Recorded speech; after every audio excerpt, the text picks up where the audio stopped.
Hello YouTube world, welcome to my channel. Don't forget to like, comment, subscribe, and hit the notification bell so you can be notified when I drop hot content like this, and stay tuned for the next video.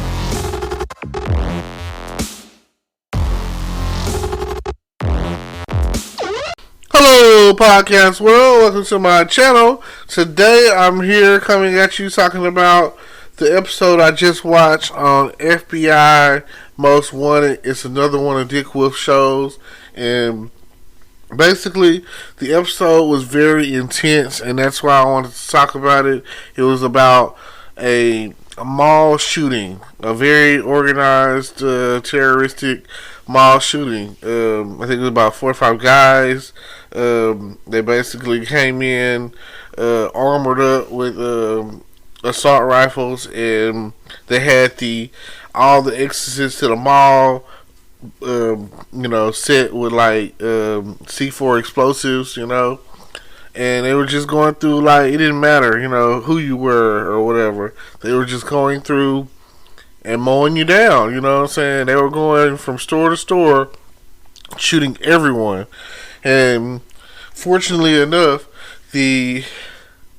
or maybe unfortunate enough, however you want to look at it, but fortunate enough, the head of the FBI Most Wanted Task Force was in the mall, him and his coworker and their family, and a mall security guy, or I don't even think he was a security guy, I just think he was a guy, a black guy with a gun, and the older guy and whatnot, and they took action, they did what they had to do to survive, and it was really intense. It was like, I can't really picture that happening ever, in a mall, anywhere, but things are happening to where stranger things are happening. You got churches that are out there getting blown up and shot up, and members, so I'm just,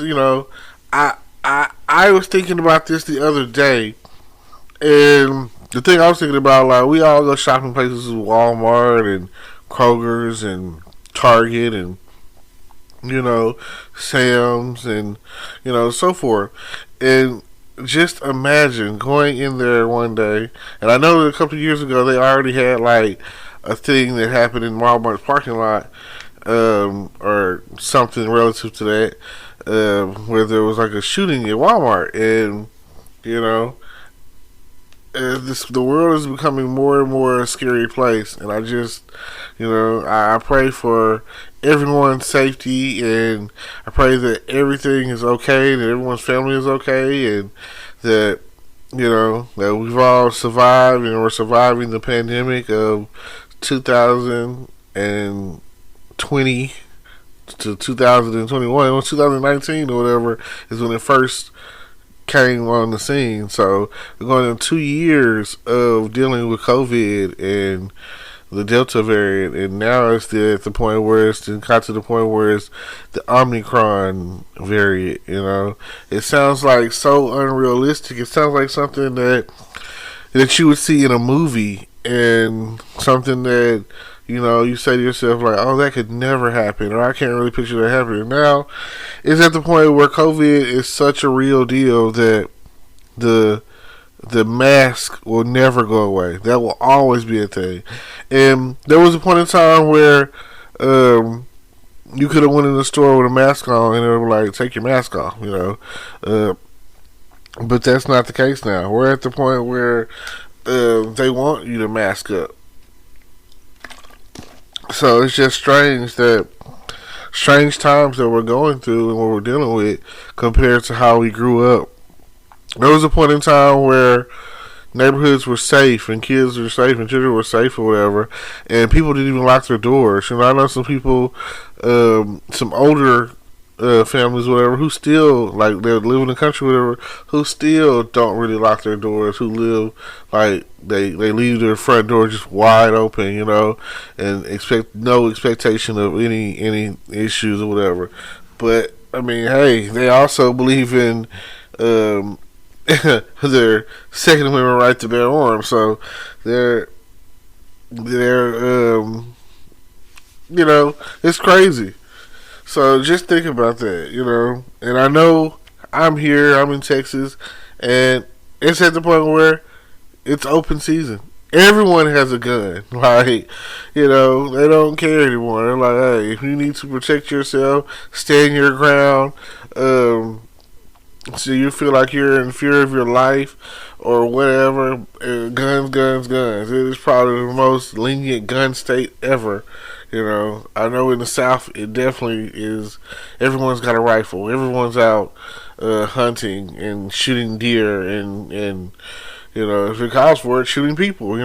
Pow. Oh yeah, he stepped on my property, and you know what? I'm okay with that. Because the way things are going right now, I'm not really a gun person. I don't feel like I'm in fear of my life. I feel okay.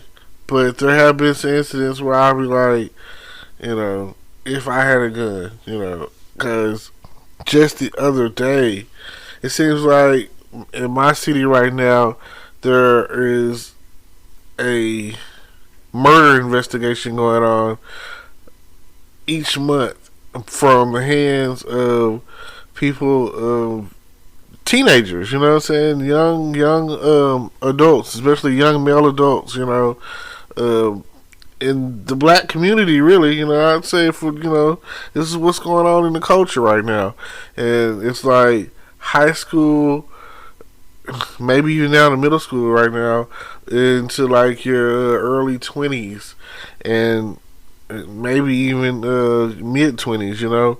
Everyone's gunning up. Everybody's shooting somebody down or trying to rob someone, or they feel like they've been disrespected on social media or in a rap video that they created or a TikTok, or back in the day it was like physical altercation.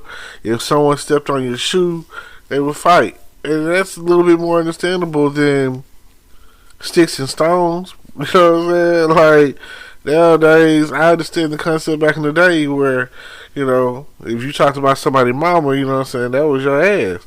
So nowadays, it's like, it's gotten worse. It's just elevated to the next level of stupidity. So, I don't know what we're going to do to, balance the equation when it comes to violence and shooting and gun violence and the NRA and all of that. I don't know. I don't own a gun, but I have friends that do, and I feel like every now and again, like however you choose to protect your family and protect your household, I understand, because you never know. And even if you do have a gun, it doesn't mean that you have to use it or you're going to get to use it. Sometimes you're wit. You got to be quick on your feet. You got to be smart. And in situations or whatever. And I've been watching this on TikTok where the officer talks about how someone has a gun to your head scenarios and a gun to you and how you, I feel like it's a possibility. I've seen it enough in movies, I've seen it a little bit on television, I've heard of people who like, oh, I survived because I took action, and I can honestly say that if the gun ain't facing you or pointing to the point where it's going to kill you or whatever, maybe you should take action. You know what I'm saying? I don't know what you're capable of, and neither do you until you take action. And that's all I'm saying. Don't be a victim, is what they were saying in the show. Don't let them don't make it easy for them. That's all I can say. If something is going on to where someone's broken in your home, or somebody's coming at you, even if you end up having to fight someone, don't make it easy for them. Don't just throw the fight. Don't just give in.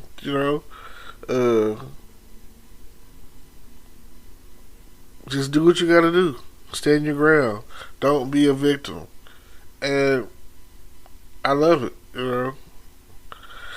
I feel like if you're gonna be a superhero, then be super. If you're going to protect your family, then protect your family. Like whatever it takes and whatever the cost is, and it'd be nice to know that you're safe yourself. So, and I don't know. I don't know if you've ever watched the show FBI or FBI Most Wanted or FBI International or whatever. They're all Dick Wolf shows. They all, he also writes Chicago Med, Chicago Fire, Chicago PD. Cause hey, tonight is Wednesday. Got Chicago Wednesdays coming on, and then he likes all the Law and Orders, and Law and Order SVU, whatever, one of the longest running series as far as drama thriller or whatever of it. So I watched all of that. Pretty much everything that Dick Wolf puts out, I watch it.